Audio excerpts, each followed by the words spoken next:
Dark horse chapter 1 part 2। किताब यहाँ से ढो के कितना ले जा रहे हो? वहाँ तो खरीद भी करोगे।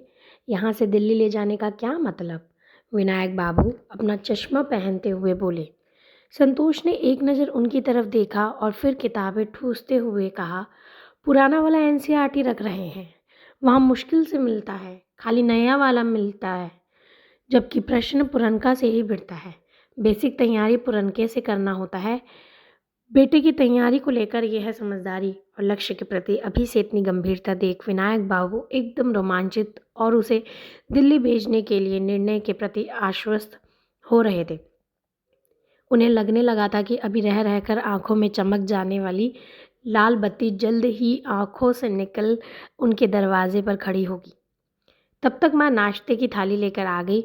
चलो जल्दी से खा लो, 2 ठो पराठा भुजिया पापा खा लिए हैं। संतोष ने जैसे तैसे 1.5 पराठा खाया और बैग झोला लेकर बाहर बरामदे वाली चौकी पर रखकर वुडलैंड के जूते पहनने लगा, जो उसने बीए फाइनल के रिजल्ट के बाद अभी 3 महीने पहले ही खरीदे थे। विनायक बाबू अपनी हीरो होंडा पोंछ सामने लगाकर फ़ोन पर बतिया रहे थे। माँ तब तक दही चीनी की कटोरी लेकर बाहर निकली। लो तनी सा दही खा लो, दही चीनी से जतरा बनता है। सामान्य तौर पर इस देश में दही से दही बड़ा, लस्सी, रायता के अलावा जतरा भी बनता है। ये दुनिया में और कहीं नहीं बनता। संतोष को दही एकदम पसंद नहीं थी, कभी नहीं खाता था, पर जतरा के नाम पर 2 चम्मच खा लिया। जतरा बनने का मतलब है यात्रा का शुभ होना। तब तक विनायक बाबू बैग को बाइक के पीछे बांध चुके थे। गांव डुमरी से भागलपुर रेलवे स्टेशन लगभग 40 किलोमीटर पड़ता था। सड़क ऐसी थी कि 1.5-2 घंटे तो लग ही जाते पहुंचने में। संतोष ने माँ के पांव छुए, पीठ पर बैग लटकाया और बाइक पर विनायक बाबू के पीछे बैठ गया। 2 कदम आगे आते हुए माँ ने संतोष का सर सहलाते हुए कहा, देखना उदास मत होना, खूब पढ़ना बढ़िया से। यहाँ का चिंता एकदम नहीं करना, खर्चा के भी मत सोचना, सब भेजेंगे पापा, तुम बस जल्दी ये खुशखबरी देना। कहते हुए माँ का गला भराया, आंखों से आंसुओं की धार फूट पड़ी जो माँ ने घंटों से रोक रखा था। और इन आंसुओं में भी एक खुशी थी, एक उम्मीद थी, आखिर बेटे के भविष्य का सवाल था। कलेजे पर पत्थर रखना ही था। इसमें दर्द तो था, पर यह बेटे के भविष्य की नींव में डला गया पत्थर था। वह फूल का पत्थर था। विनायक बाबू बाइक स्टार्ट कर चुके थे। चलो हम आते हैं छोड़ के, और हाँ, आज दोपहर का खाना मत बनाइएगा, हमारा आने में लेट सवेर होगा। एगो काम है डीएसी ऑफिस में, करते आएंगे। विनायक बाबू ने बाइक बढ़ाते हुए कहा। भला आज खाना क्या बनता? ऑफिस का काम तो बहाना था। आज न माँ को खाना धंसना था, न विनायक बाबू को। कलेजे का टुकड़ा इतनी दूर जा रहा था, वह भी अकेले। बाइक घरर से धूल उड़ाते निकल गई। माँ देर तक गांव के मंदिर वाले चौराहे तक एकटक बाइक को जाते ताकती रही। कुछ दूर निकलते ही विनायक बाबू ने बाइक की स्पीड धीमी कर संतोष से पूछा, एटीएम रख लिए हो? हाँ पापा, संतोष ने ऊपरी जेब पर हाथ टटोलते हुए कहा। दरमाहा वाला अकाउंट है, कोई दिक्कत नहीं होगा। इतना कह विनायक बाबू ने फिर स्पीड बढ़ा दी। रास्ते में सड़क किनारे एक ढाबे के पास विनायक बाबू ने बाइक रोक दी। यहाँ का पेड़ा बड़ा स्वादिष्ट होता है, 1 किलो बंधवा देते हैं, विनायक बाबू ने कहा। नहीं पापा, रहने दीजिए, चलिए जल्दी पहुँचना है, संतोष बोला। विनायक बाबू तब तक लपक कर दुकान पर पहुँच किलो भर पेड़े का ऑर्डर दे चुके थे। अरे रख लो, कितना भारी है खाना पीना, फिर कब आओगे? 6 महीना की साल भर। उधर दुकानदार पेड़े पैक कर रहा था। अरे भैया जरा ताज़ा वाला देना, विनायक बाबू दुकानदार से बोले। उधर संतोष ने आगे बढ़कर पेड़े लिए। इधर विनायक बाबू ने झट से लपक कर बगल वाली गुमटी से एक खिल्ली पान ले ली। इस देश में अगर बेटे का जतरा दही चीनी से बनता है तो बाप का जतरा पान से बनता है। विनायक बाबू ने फिर दुकानदार को पैसा थमाया और बाइक स्टार्ट कर दोनों निकल गए। स्टेशन पहुंचते 10:15 बज चुके थे।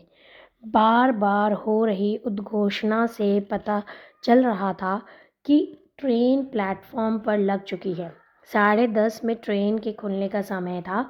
बाइक से झट उतर संतोष ने पीछे बंधे बड़े वाले बैग की रस्सी खोली। विनायक बाबू झोला लेकर आगे बढ़े। तब तक लगभग ऊंचे स्वर में संतोष ने कहा, पापा प्लेटफॉर्म टिकट ले लीजिए। विनायक बाबू पहले तो अनसुने ढंग से आगे बढ़े, फिर एक क्षण रुककर प्लेटफॉर्म टिकट काउंटर की तरफ चले गए। अपने बेटे के अंदर एक सजग और कर्तव्यनिष्ठ नागरिक के गुण को देखकर वे मन ही मन प्रसन्न थे और बस इसकी लाज रखने प्लेटफॉर्म टिकट की लाइन में खड़े हो गए थे। नहीं तो यह पहली ही बार था जब भागलपुर रेलवे स्टेशन के अंदर जाने के लिए वे प्लेटफॉर्म टिकट ले रहे थे।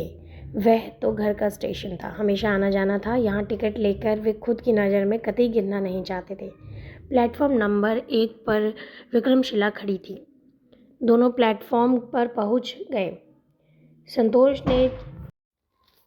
संतोष ने जेब से टिकट निकाला और देखते हुए बोला, S3 में है, 13 नंबर मिडिल बर्थ दिया है।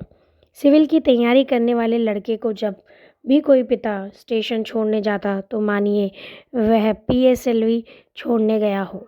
खुशी, उत्साह, डर, संदेह, संभावना, सब तरह के भाव चेहरे पर एक साथ दिखते हैं। विनायक जी तुरंत हरकत में आ गए थे।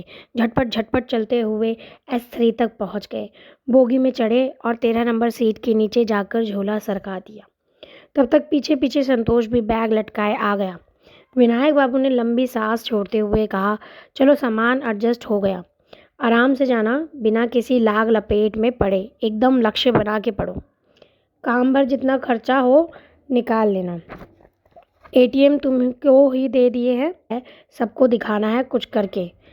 हम पैसा देने में कमी नहीं करेंगे, तुम्हारा काम मेहनत है, इसमें कमी नहीं करना। असल में एक सिविल अभ्यर्थी बेटे और बाप के बीच रिश्ते का आधार इन्हीं दो परम सत्य के आसपास मंडराता है। पिता पैसे को लेकर निश्चित करता है और बेटा परिणाम को लेकर। बेटे को खर्च चाहिए और पिता को परिणाम। ट्रेन खुलने का समय हो गया। संतोष ने पिता के पांव छुए। पीठ पर एक जोरदार धौल वाला आशीर्वाद देते हुए विनायक बाबू बोगी से बाहर की ओर निकलते हुए बोले, चलो जय गणेश, पहुंच के फ़ोन कर देना। हिंदी पट्टी के क्षेत्र में कोई पिता तब तक बेटे को गले नहीं लगाता जब तक कि वह खुद से कमाने खाने ना लगे। ट्रेन की सीटी बजी। रेलगाड़ी धीरे धीरे प्लेटफॉर्म से सरकने लगी। विनायक बाबू बाहर आ बाइक स्टार्ट कर निकल गए। इसी के साथ चैप्टर नंबर 1 पार्ट 2 फिनिश होता है और अब हम चैप्टर नंबर 2 की तरफ बढ़ेंगे और ये हम अगले वीडियो में कवर करेंगे। आई होप कि आपको ये जो नरेशन का वे है वो पसंद आया होगा। बाकी जो भी गलतियाँ हो गई उसके लिए I am really sorry for the accent. Mainly जो एक्सेंट है अगर वो गलत हो गया हो तो उसके लिए तहे दिल से माफ़ी है। उतने अच्छे से शायद मैंने ना बोला हो बट कोशिश की। आई होप कि आप मेरी इस कोशिश को और ज़्यादा मोटिवेट करेंगे। Thank you. Do like, share and subscribe.